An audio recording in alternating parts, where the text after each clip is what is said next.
ખેડબ્રહ્મા તાલુકાના પઢારા ગામે આ દેશની આઝાદી માટે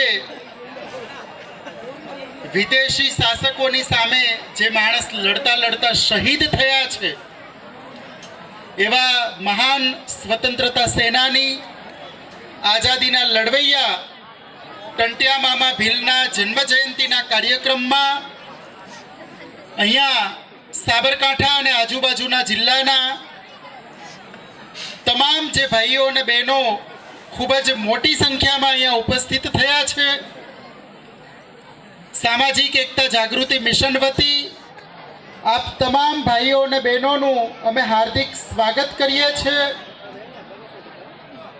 આજે ટંટિયા મામા ભીલની 183મી જન્મ જયંતિના અવસર ઉપર આપણે સૌ લોકો આદિવાસી સમુદાયના તમામ ભાઈઓ અને બહેનો હજારોની સંખ્યામાં અહીંયા આપણે ઉપસ્થિત થયા છે. સૌ પ્રથમ તો આ કાર્યક્રમનું જેમણે સરસ મજાનું આયોજન કર્યું છે એ માનનીય જગદીશભાઈ તરાલ, પઢારા ગામના વસ્તાભાઈ કમાર, ગોપીભાઈ અને સામાજિક એકતા જાગૃતિ મિશનના તમામ પદાધિકારીઓનું હું ખૂબ જ આભાર માનું છું કે ઘણી બધી મહેનત કરીને કેટલી બધી તકલીફો વેઠીને આ કાર્યક્રમનું આયોજન કર્યું છે. આ કાર્યક્રમમાં આપણી વચ્ચે આપણા આદિવાસી સમુદાયના જે પૂર્વ સનદી અધિકારીઓ માનનીય વસાવા સાહેબ, ચારેલ સાહેબ અને ઘણા બધા આગેવાનો પણ અહીંયા આ કાર્યક્રમમાં સમય કાઢીને આવ્યા છે. એ લોકોનું પણ આપણે અહીંયા સ્વાગત કરીએ છીએ. સાથીઓ, મૂળ વાત એ છે કે આ દેશની અંદર આદિવાસી સમુદાયની આવડી મોટી વસ્તી હોવા છતાં પણ આદિવાસી સમુદાયના લોકો છે એ આઝાદીના 78 વર્ષ પછી પણ મુખ્ય ધારામાં નથી.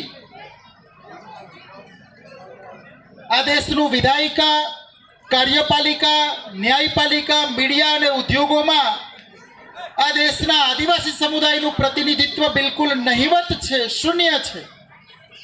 એ બાબતેની ચર્ચા કરવા માટે આપણે સૌ લોકો અહીંયા પઢારા મુકામે એકઠા થયા છે. આપણી આવડી મોટી વસ્તી હોવા છતાં પણ આપણા જ દેશની અંદર આપણી સાથે અન્યાય થઈ રહ્યો છે અને આપણે લોકો એના સામે કશું જ અવાજ ઉઠાવી શકતા નથી. તો એના માટે સૌથી વધારે કોઈ જો જવાબદાર હોય તો અન્યાય કરવાવાળા લોકો છે, જવાબદાર નથી. આપણે પોતે જવાબદાર છે, અન્યાય સહન કરવાવાળા લોકો જવાબદાર છે. કારણ કે આપણે આપણા અધિકારો માટે આપણા મહાપુરુષોની વિચારધારાની સાથે જે કામ કરવું જોઈએ એ કામ કરવાના બદલે આપણે દુશ્મનોની સેનામાં જોડાય અને દુશ્મનોનું કામ કરી રહ્યા છે. ભારતનું બંધારણ લાગુ થયું એના આજે 75 વર્ષ પૂરા થયા છે. ભારતનું બંધારણ લાગુ થયાના 75 વર્ષ પૂરા થયા છતાં પણ આ દેશનો જે બહુજન સમાજ છે, જે બહુમતી સમાજ છે, આ દેશનો જે આદિવાસી સમાજ છે એ આજે પણ એમના બંધારણીય અધિકારો મેળવવા માટે, સામાજિક ન્યાય મેળવવા માટે આજે પણ વલખા મારી રહ્યો છે. તો જવાબદારી કોની છે? આદિવાસી સમુદાયના ઉત્થાન માટે કામ કરવા માટે આપણા સૌ લોકોની જવાબદારી છે કે આપણે આપણા સમાજના અધિકારો માટે કંઈ કરીએ. Pay back to the society, સમાજને પરત આપણે શું ચૂકવીએ એના માટેની ચર્ચા કરવા માટે આપણે તમામ લોકો અહીંયા એકઠા થયા છે. ભારતના બંધારણના જે રચયિતા હતા બાબા સાહેબ આંબેડકર છે, જયપાલસિંહ મુંડા છે અને ઘણા બધા મહાપુરુષો જે છે કે જેમને ભારતનું બંધારણ બનાવવા માટે એમનું યોગદાન આપ્યું છે. આ મહાપુરુષોની બદોલતથી ભારતના બંધારણની અંદર ઘણા બધા અધિકારો આપણે મળ્યા છે. પણ આ અધિકારો ફક્ત ને ફક્ત કાગળ ઉપર છે. એમનો જે વાસ્તવિક અમલ થવો જોઈએ એ અમલ ભારતનું બંધારણ લાગુ થયાના 75 વર્ષ પછી પણ આજે પણ એ અમલ હજુ બાકી છે. અને એટલા માટે આપણે લોકો અહીંયા એકઠા થયા છે. ભારતના બંધારણની અંદર ખાસ કરીને આદિવાસી સમુદાયના લોકો માટે અનુસૂચિ 5 અનુસૂચિ 6 ના માધ્યમથી સ્પેશિયલ પ્રિવિલેજની વ્યવસ્થા કરવામાં આવી છે.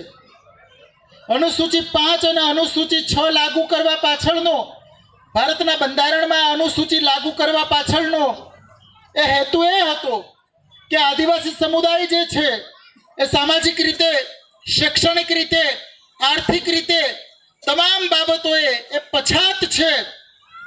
તો એ મુખ્ય ધારામાં કઈ રીતે આવી શકે, એને મુખ્ય ધારામાં લાવવા માટે સમાજના જે આગળ પડતા વર્ગના લોકો સાથે કદમથી કદમ મિલાવી શકે, એના માટે ભારતના બંધારણમાં અનુસૂચિ 5 અને અનુસૂચિ 6 ની વ્યવસ્થા કરવામાં આવી. પણ આપણું દુર્ભાગ્ય એ છે કે આઝાદીના 78 વર્ષ થયા, બંધારણ લાગુ થયાના 75 વર્ષ પૂરા થયા, પણ આ દેશની સત્તા ઉપર ઘણી બધી પાર્ટીઓની સરકારો આવી, પણ એક પણ પાર્ટીની સરકારે આદિવાસી સમુદાયના ઉત્થાન માટે કામ કર્યું નથી. આદિવાસી સમુદાયના લોકોના સાથે એમણે છેતરપિંડી કરી છે. તમામ પક્ષ અને પાર્ટીની સરકારોએ આદિવાસી સમુદાયના લોકોને એમના બંધારણીય અધિકારોથી વંચિત રાખવા માટેનું ષડયંત્ર કર્યું છે. તો એટલા માટે આપણે લોકો અહીંયા એકઠા થયા છે કે આ ષડયંત્રને આપણે સમજીએ, આપણા અધિકારો માટે આપણે લડીએ, આપણા અધિકારો માટે લડવા માટે આપણે એકત્રિત થઈએ. સમાજનો વંચિત સમુદાય જે છે, જે દબાયેલો કચડાયેલો વર્ગ છે, એ મુખ્ય ધારામાં આવે એના માટે આપણે એમને પ્રોત્સાહિત કરીએ, માર્ગદર્શન